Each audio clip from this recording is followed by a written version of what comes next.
நேர்கள் அனைவருக்கும் எனது இனிய வணக்கம். நான் உங்கள் டிஜே சுந்தரபாண்டி, சிவகாசியிலிருந்து. நேர்களே, தற்போது நம்ம பார்க்க போற விஷயம் என்னன்னா, 2025 நடைபெறுகின்ற 3 கிரக பயிற்சிகள் அப்படின்னு நம்ம சொன்னோம். இந்த 3 கிரக பயிற்சியில சுப கிரகம் என்று அழைக்கப்படுகின்ற குரு பகவான், இந்த குரு பகவான் ரிஷப ராசியிலிருந்து மிதுன ராசிக்குள்ள எப்ப போறாரோ அதுதான் குரு பெயர்ச்சி என்று அழைக்கப்படுகிறது. அப்ப இந்த குரு பகவான் எப்பொழுது நம்ம ரிஷபராசியை விட்டு மிதுன ராசிக்கு போறாருங்கிறத ஃபர்ஸ்ட் தெரிஞ்சுக்கணும். பார்த்தீங்களா? அதாவது கரெக்டா மே மாதம் 14ஆம் தேதி குரு பகவான் மிதுன ராசிக்குள்ள நுழையிறாரு. இந்த குரு என்று அழைக்கப்படுகின்றவர் சுப கிரகமாக கருதப்படுகிறார். தேவர்களின் குரு, தேவர்கள் சொல்லுவோம் பார்த்தீங்களா, அந்த தேவர்களுக்கே குருவாக இருக்கக்கூடிய நம்மளுடைய குரு பகவான் சுப கிரகமாக, நவகிரகங்களில் இயற்கை சுப கிரகமாக இருக்கிறார். இப்ப நம்ம எல்லா இடங்கள்லையும் போய் நம்ம ஜாதகம் பார்க்கும்பொழுது மேக்சிமம் பார்த்தீங்கன்னா சுப நிகழ்ச்சிகள் என்று சொன்னாலே நம்மளுடைய ராசியில அல்லது நம்மளுடைய லக்னத்தை குரு பார்க்காரா, அப்ப கோச்சார ரீதியாக குரு பார்வை நம்மளுடைய எந்த விஷயத்துக்காக நம்ம நோக்கிறோமோ அந்த விஷயங்கள்ல குரு பார்வை இருக்கான்னு தான் ஜோதிடர்கள் எல்லாமே பார்க்குறாங்க. ஸோ இப்போ நடைமுறையில் பார்த்தீங்கன்னா சாதாரணமாக ஜோதிடம் பார்க்குற மனிதர்களுமே பார்க்க ஆரம்பிச்சிட்டாங்க. பேசிக்காவே நம்மளுடைய நேயர்களுக்கே பல பேருக்கு தெரியுது குரு பார்வை என்ன, குருவோட செயல்பாடு என்ன அப்படிங்கிறது இயல்பாகவே கற்றுக்கிட்டாங்க. ஏன்னா இப்போ அதுக்கெல்லாம் மெயின் காரணம் என்னென்னா யூடியூப் சேனல் என்ற ஒரு அற்புதமான செயல்பாடு. யூடியூப் சேனல்னு ஒரு விஷயம் இல்லைன்னா யாருக்குமே பார்த்தீங்கன்னா இந்த அளவுக்கு ஜோதிடம் சம்மந்தப்பட்ட விஷயங்களையோ இல்லை கிரகங்களுடைய பார்வை, கிரகங்களுடைய செயல்பாடுகள் எதையுமே தெரிஞ்சுக்கிறவே முடியாது. ஸோ இப்போ அந்த யூடியூப் சேனல் மூலமாக குரு பகவானுடைய பார்வையிலேருந்து தசாபுத்தி அந்தரம் வரையும் நம்மளுடைய நேர்கள் சொல்லக்கூடிய அளவுக்கு நம்மளுடைய ஜோதிடம் அந்த அளவுக்கு வளர்ந்துருக்கு அப்படிங்கிறது மிகப்பெரிய ஒரு பெருமைக்குரிய விஷயம். ஸோ அப்படி பார்க்கும்பொழுது காலபுருஷன் ராசிக்கு 9ஆம் இடத்ததிபதி மற்றும் 12ஆம் இடத்ததிபதியான குரு பகவான் காலபுருஷன் ராசிக்கு 3ஆம் இடத்தில் செல்கிறார். இப்போ 3ஆம் இடத்தில் குரு பகவான் செல்வது என்பது எந்த அளவுக்கு ஒரு மிகப்பெரிய மாற்றத்தை கொடுக்கும், எல்லா நேயர்களுக்கும் என்னென்ன விஷயங்கள்லாம் முன்னேற்றத்தை குரு பகவான் கொடுக்க போறார் என்று பார்க்க போறோம். இந்த குரு பயிற்சியை மட்டும் எல்லாருமே அன்புடன் வரவேற்போம், எதிர்பார்த்து காத்திருப்போம். சனி பயிற்சி என்றாலே பதட்டத்தோடு இருந்த மனிதனுடைய மனநிலையானது, அல்லது ராகுகேது பயிற்சினா ஓரளவுக்கு ஒரு பதட்டம் இருக்கும். ஆனால் குரு பயிற்சி என்றாலே என்ன ஆகும்னா வெல்கம் பண்ணி வரவேற்கிற அளவுக்கு ஒரு செயல்பாடு இயற்கையாகவே உண்டு. அதனால தான் இயற்கை சுபர் கிரகமாக குரு பகவான் அழைக்கிறோம். சரி, ஓகே. இப்போ இந்த குரு பகவான் இந்த வருடத்திலே கிட்டத்தட்ட பார்த்தீங்கன்னா 3 முறை பயிற்சி ஆகிறார். 3 முறை பயிற்சி ஆகிறன்னா எப்படிங்க அப்படின்னு ஒரு கேள்வி வைப்பீங்க பார்த்தீங்களா? அதாவது இந்த வருடத்தில் ஆகஸ்ட் மாதம் 18ஆம் தேதி அதிசாரமாக கடகராசிக்குள்ள நுழைவார். ஆகஸ்ட் மாதம் 18ஆம் தேதி அதிசாரமாக கடகராசிக்குள்ள நுழைவார். அதுக்கடுத்து பார்த்தீங்கன்னா டிசம்பர் மாதம் 5ஆம் தேதி திரும்பியும் வக்ர நிலையில் என்ன பண்ணுவார், அதிசாரம் ரிவர்ஸ் ஆகி நம்முடைய மிதுன ராசிக்குள்ளேயே மறுபடியும் வந்துடுவார். அது குரு வக்ர நிலைன்னு சொல்லுவோம். ஸோ கிட்டத்தட்ட பார்த்தீங்கன்னா ஃபஸ்ட்டு ஊரில் மிதுன ராசிக்குள்ளே வர்றாரு, திரும்ப கடகராசிக்குள்ள நுழையிறாரு, திரும்ப மிதுன ராசிக்குள்ளே வர்றாரு. ஸோ கிட்டத்தட்ட 3 முறை இந்த வருடத்திலேயே குரு பகவானுடைய செயல்பாடு, ஒரு வருஷம் குரு பகவான் ஒரு ராசியில் இருப்பார், அந்த ஒரு வருடத்திலேயே 3 முறை மாறி வருகிறார் என்று பார்க்கிறோம். ஸோ கிட்டத்தட்ட ஆகஸ்ட் மாதம் வரையும், அதாவது மே மாதம் 14ஆம் தேதியிலிருந்து ஆகஸ்ட் மாதம் 18ஆம் தேதி வரையும் எந்தெந்த ராசிக்கெல்லாம் சிறப்பு என்று சொன்னோமோ அவங்க அதுக்கடுத்து ஆகஸ்ட் 18லேருந்து டிசம்பர் வரையும் சில விஷயங்களை கவனமாக இருக்கணும். அதேபோல் எந்தெந்த ராசிக்கெல்லாம் சில விஷயங்களை கவனம் என்று சொல்கிறோமோ அவங்கெல்லாம் ஆகஸ்ட் 18க்கு மேலே ஒரு நல்ல மாற்றங்களையும் நல்ல விதமான முன்னேற்றங்களையும் பெறப்போகிறார்கள் என்று அர்த்தம். அப்போ குரு பகவான் யாரையுமே அதிகமாக கஷ்டப்படுத்த போகிறதும் கிடையாது, யாரையுமே மிகப்பெரிய கவலை உண்டாக்கக்கூடிய செயல்பாடுகளை செய்ய போற கிடையாது என்று முழுமையாக தெரிந்து கொண்ட உங்களுக்கு உங்களுடைய ராசிக்கான பலன்கள் என்ன, உங்களுடைய ராசிக்கான குரு பயிற்சி பலன்களை பற்றி நீங்கள் முழுமையாக பார்க்கலாம்.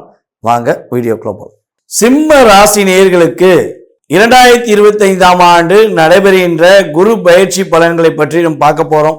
குரு பகவான் உங்கள் ராசிக்கு 5ஆம் இடத்ததிபதி மற்றும் 8ஆம் இடத்ததிபதியாக வருகின்ற குரு பகவான் உங்களுடைய ராசிக்கு லாபஸ்தானத்தில் அமரப்போகிறார். உங்கள் ராசிக்கு லாபஸ்தானம் என்று கருதப்படுகின்ற மிதுன ராசிக்குள்ள குரு பகவான் மே மாதம் உள்ளே நுழைகிறார். அப்ப மே மாசத்துக்கு மேல குரு பகவான் மூலமாக உங்களுக்கு ஏற்பட போகின்ற நன்மைகள் என்னென்ன, குருவின் பார்வை மூலமாக உங்களுக்கு ஏற்படுகின்ற மாற்றங்கள் முன்னேற்றங்கள் என்னென்ன என்பதை பற்றி பார்க்க போறோம். சிம்ம ராசிக்காரங்க எப்பவுமே சிம்மாசனத்தில் அமர்ந்த மாதிரி ஒரு தோரணையோட தான் எந்த விஷயத்தையுமே நீங்க செய்வீங்க. அந்த அளவுக்கு ஒரு வலிமையான தன்மை உங்களுக்கு எப்பவுமே உண்டு. அந்த வலிமையான தன்மையை இன்னும் கொஞ்சம் வலிமைப்படுத்தக்கூடிய ஆற்றலும் செயல்பாடுகளும் குரு பகவான் கொடுக்க போகிறார். குரு பகவான் மிதுன ராசியில அமர்ந்து உங்களுடைய ராசிக்கு 3ஆம் வீடான துலாம் ராசியை தன்னுடைய 5ஆம் பார்வை மூலமாக பார்ப்பது மூலமாக உங்களுடைய இளைய சகோதரருக்கும் உங்களுக்கும் மிகப்பெரிய ஒரு ஆற்றலும் முன்னேற்றமும், உங்களுக்கும் ஒரு முன்னேற்றம் உண்டு, உங்களுடைய இளைய சகோதரருக்கும் மிகப்பெரிய ஒரு முன்னேற்றம் உண்டு என்பதை உணர்த்துகிறார். அல்லது உங்களுக்கு உங்களுடைய இளைய சகோதரருக்கு ஏதாவது சின்ன பிரச்சனைகள், சின்ன சின்ன மனஸ்தாபங்கள் இருந்துச்சு அப்படின்னா அந்த மனஸ்தாபம் விலகப் போகிறது, மன வலிமை கூட போகிறது என்பதை உறுதியாக சொல்லலாம். அதே போல இன்னொரு விஷயம் என்னன்னு பார்த்தீங்கன்னா, குரு பகவானுடைய பார்வை துலாம் ராசியில விழுவது மூலமாக நீங்க ஒவ்வொரு நாட்களும் கடுமையாக போராடி கடந்த 2.5 வருட காலமாக கடுமையாக போராடி அதுல ஃபைனல்ல போய் லாக் ஆனீங்க பார்த்தீங்களா, அந்த லாக் விடுபட போகிறது. உங்களுடைய முயற்சிக்கான வெற்றியை கொடுப்பதற்கான ஆற்றல் குரு பகவான் மூலமாக கிடைக்கின்றன. தைரியம் வீரியம் அதிகரிக்கக்கூடிய ஆற்றல், அதன் மூலமாக முயற்சிகளில் வெற்றி கிடைக்கக்கூடிய ஆற்றலை குரு பகவான் அற்புதமாக தருகிறார். அஷ்டலட்சுமிகளும் ஆசீர்வாதம் செய்யக்கூடிய ஆற்றலும் செயல்பாடுகளும் குரு பகவான் மூலமாக தன்னுடைய செயல்பாடுகள் மூலமாக கொடுக்கிறார் என்று பார்க்கிறோம். அதுக்கடுத்தபடியாக உங்கள் ராசிக்கு 5ஆம் வீடான தனுசு ராசியை குரு பகவான் மிதுன ராசியிலிருந்து அமர்ந்து தன்னுடைய 7ஆம் பார்வை மூலமாக பார்க்கிறார். ஸோ அப்படி பார்க்கும்பொழுது மே மாதத்துக்கு மேலே மிகப்பெரிய ஒரு மாற்றம் உண்டு. உங்களுடைய கற்பனைக்கு எட்டாத அளவுக்கு ஒரு நல்ல விதமான முன்னேற்றங்கள் உண்டு. யாரெல்லாம் சிம்ம ராசியில் புத்திர பாக்கியத்துக்காக காத்திருக்கிறீர்களோ அவர்களுக்கு புத்திர பாக்கியம் கொடுப்பதற்கான ஆற்றலை குரு பகவான் செயல்படுத்தி தருகிறார். எப்பவுமே ஒரு ஜாதகத்தில் குழந்தை பாக்கியம் அப்படின்னு நம்ம எடுத்தோம்னா, சுய ஜாதகம் வச்சுக்கோங்க, ஒரு நேச்சுரலாகவே ஒரு சுய ஜாதகத்தில் குழந்தை பாக்கியம் வலிமையாக இருக்கா அப்படின்னு செக் பண்ணணும்னா 3ஆம் இடமும் 5ஆம் இடத்தையும் தான் நம்ம செக் பண்ணணும். அப்போ 3ஆம் இடத்தையும் குரு பார்க்கிறார். உங்கள் ராசிக்கு 5ஆம் இடத்தையும் குரு பார்க்கறதுனால சிம்ம ராசினர்களுக்கு உறுதியாக குழந்தை பாக்கியம் உண்டு. யாரெல்லாம் குழந்தை பாக்கியத்துக்காக காத்திருக்கிறார்களோ, திருமணம் முடித்து குழந்தை பாக்கியத்துக்காக காத்திருக்கார்களோ அவர்களுக்கு குழந்தை பாக்கியம்க்குரிய செயல்பாடுகளை குரு பகவான் அற்புதமாக தருகிறார். ஏன் சிம்ம ராசியில் இருக்கோம், நாங்கள் ரொம்ப நாளாக காதல் பண்ணிக்கிட்டு இருக்கோம், காதலில் கிட்டத்தட்ட ஒரு வருஷமாகவே புரிதல் சூழ்நிலை போயிடுச்சு. நான் என்னுடைய காதலி கூட கிட்டத்தட்ட ஒரு 10 வருட காலமாக எங்களுடைய உண்மையான காதல், அர்த்தமான சொல்கிறேன், உண்மையான காதல் நிராகரிக்கப்பட்டது அல்லது அதில் பெரிய ஒரு மன அழுத்தம் ஏற்பட்டது அப்படின்னு சொல்லி நினைச்சு கொண்டிருக்கும் நம்மளுடைய சிம்மராசிக்காரைய உங்களுக்கு காதலில் ஒற்றுமை ஏற்படுவதற்கான வாய்ப்புகள், காதல் வலிமை பெறக்கூடிய ஆற்றல்கள் குரு பகவான் மூலமாக பெறப்போகிறீர்கள். அப்ப காதல் ஏதாவது பிரச்சனை வந்து உங்க காதலியோ அல்ல உங்க காதலோ பேசாம இருக்காங்கன்னா நீங்களும் மே மாசம் இறுதி வரையும் பொறுமையாக காத்திருங்கள். மே மாசத்துக்கு மேல மாற்றங்கள் முன்னேற்றங்கள் உங்களுடைய காதல்ல ஏற்படும் என்பது நிதர்சனமான உண்மை. காதலே கிடைக்க மாட்டேங்குங்க, நாங்களும் தேடி அலைகிறோங்க அன்பாக பேசுனா கூட அண்ணான்னு சொல்லிட்டு போயிடுறாங்க, அன்பாக பேசுனா தம்பின்னு சொல்லிட்டு போயிடுறாங்க. ஸோ எனக்கு காதலில் கை கூடுமா அப்படின்னு நினைக்கிற சிம்மராசிரியர்களுக்கு குரு பகவான் சரியான பார்வை மூலமாக காதல் கைகூடுவதற்கான வாய்ப்பு. நீங்கள் உண்மையான அன்பை செலுத்தினால் அந்த உண்மையான அன்பை புரிந்து கொண்டு உங்கள் மீது காதலை ஏற்றுக்கொள்வதற்கான வாய்ப்புகள்லாம் குரு பகவான் கொடுப்பார். இது கோச்சார கிரகங்கள் கொடுக்கின்ற ஆற்றல். ஆனால் உங்கள் காதலில் வெற்றி உண்டா, உங்கள் காதலில் ஒரு மகிழ்ச்சி உண்டா, காதல் மூலமாக கல்யாணம் உண்டா அப்படின்னா உங்களுடைய சுய ஜாதகத்தை செக் பண்ணணும். உங்கள் சுய ஜாதகத்திலும் காதலில் வலிமை இருந்தால் காதல் திருமணம் செய்வதற்கான ஆற்றல் செயல்பாடு குரு பகவான் இயற்கையாகவே கொடுப்பார். அது வலிமையாகுதா இல்லையாங்கிறத உங்கள் சுய ஜாதகத்தை செக் பண்ணிட்டா நம்ம தெரிஞ்சுக்கலாம். அதுக்கடுத்தபடியாக குரு பகவானுடைய 9ஆம் பார்வை, குரு பகவானுடைய 9ஆம் பார்வை மிதுன ராசியில் அமர்ந்து உங்கள் ராசிக்கு 7ஆம் வீடான கும்ப ராசியை பார்ப்பதனால கணவன் மனைவி ஒற்றுமை ரொம்ப ரொம்ப ரொம்ப ரொம்ப சூப்பராக இருக்கும். கணவன் மனைவியை புரிந்து கொள்ளுதல், மனைவி கணவனை புரிந்து கொள்ளுதல் என்கிற செயல்பாடே பார்த்தீங்கன்னா மே மாதம் எண்டுக்கு அப்புறம் தான் சூப்பராக இருக்க போகுது. அதே போல் திருமண விஷயத்துக்காக முயற்சி எடுத்துக்கொண்டு அதற்கான செயல்பாடுகளில் கொஞ்சம் தாமதமாகிட்டே இருக்கு அப்படின்னு சொல்லி வருத்தப்படுற சிம்மராசிக்காரர்களாகிய உங்களுக்கு திருமணம் நடத்தி வைக்கக்கூடிய ஆற்றல் செயல்பாடுகள் குரு பகவான் மூலமாக கிடைக்கின்றன.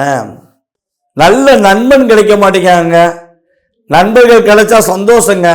என்னுடைய கோபத்துக்கும் என்னுடைய வேகத்துக்கும் ஏற்றவாறு என்னை உண்மையாக புரிந்து கொண்டு செயல்படுத்தக்கூடிய நல்ல நண்பர்கள் கிடைத்தால் மகிழ்ச்சி என்று எண்ணக்கூடிய செயல்பாடில் இருக்கக்கூடிய சிம்ம ராசிகளுக்கு குருவின் பார்வை மூலமாக சுப சுத்தமுமான ரொம்ப அற்புதமான உண்மையான நேர்மையான ஒரு நண்பனை அல்லது ஒரு தோழியை நீங்கள் சந்திப்பதற்கான வாய்ப்புகள் உண்டு. அவர்கள் மூலமாக இந்த காலகட்டங்களில் வெற்றி பெறுவதற்கான வாய்ப்புகளை கிரகங்கள் உங்களுக்கு ஏற்படுத்தி தருகின்றன. செல்வ வளம் பெருகும் என்ற செயல்பாடுக்கு ஏற்றவாறு உங்களுடைய பொருளாதார நிலையில் நல்ல மாற்றங்கள் உண்டு. தைரியம் வீரியம் அதிகரிப்பதன் மூலமாக எதையும் திறமையாக முடித்து அதில் ஒரு வெற்றி பெறுவதற்கான ஆற்றலும் செயல்பாடுகளும் குரு பகவான் கொடுக்கிறார். உங்களுடைய நெருங்கிய உறவினர்கள் மூலமாக உங்களுக்கு நன்மைகள் கிடைக்கும். அவர்கள் மூலமாக நீங்கள் ஒரு நல்ல விதமான முன்னேற்றமான சூழ்நிலையை சந்திப்பதற்கான ஆற்றலும் செயல்பாடுகளும் உறுதியாக உண்டு. அப்போ உங்களுக்கு பார்த்தீங்கன்னா 3ஆம் இடம் 5ஆம் இடம் 7ஆம் இடங்கிறது திருமணம், சகோதரத்துவம், காதல் என்ற ஒரு இனிமையான செயல்பாடை நோக்கி பயணிப்பதனால பொருளாதார விஷயத்துக்கு கொஞ்சம் அதிகமாக செலவழிப்பதற்கான ஆற்றல் ஏற்படும். அப்போ பொருளாதாரத்தை தேவையான விஷயத்துக்கு மட்டும் செலவழித்து நீங்கள் வெற்றி பெற்று இந்த குரு பயிற்சியை நீங்கள் முழு மனதுடன் வெல்கம் பண்ணி வரவேற்கலாம் என்பது சோதிட ரீதியான என்னுடைய கருத்து. இந்த குரு பயிற்சி லாபஸ்தானத்தில் அமர்ந்திருக்கும் குரு பகவானுடைய செயல்பாடுகளில் சில மறைமுகமான தாக்கங்கள் வருவதற்கான வாய்ப்புகள் உண்டு. ஸோ அந்த தாக்கங்களிலிருந்து நீங்கள் தப்பித்து கொள்ள ஒரே ஒரு விஷயத்தை உறுதியாக பின்பற்ற வேண்டும். ஒவ்வொரு ஞாயிற்றுக்கிழமையும் வீரபத்திரர் வழிபாடு செய்வது, ஒவ்வொரு வியாழக்கிழமையும் கொண்டக்கடலை மாலை நீங்கள் குரு பகவானுக்கு, நவகிரகத்தில் உள்ள குரு பகவானுக்கு சாற்றுவது மூலமாக உங்களுடைய வாழ்க்கையில் இந்த குரு பயிற்சி மூலமாக மிகப்பெரிய ஒரு அற்புதமான முன்னேற்றம், அற்புதமான செயல்பாடுகளை நீங்கள் பெறுவதற்கான வாய்ப்புகள் குரு பகவான் உங்களுக்கு உண்மையாகவே இந்த 2025 மே மாதத்துக்கு மேல் கொடுப்பார் என்பது நிதர்சனமான உண்மை.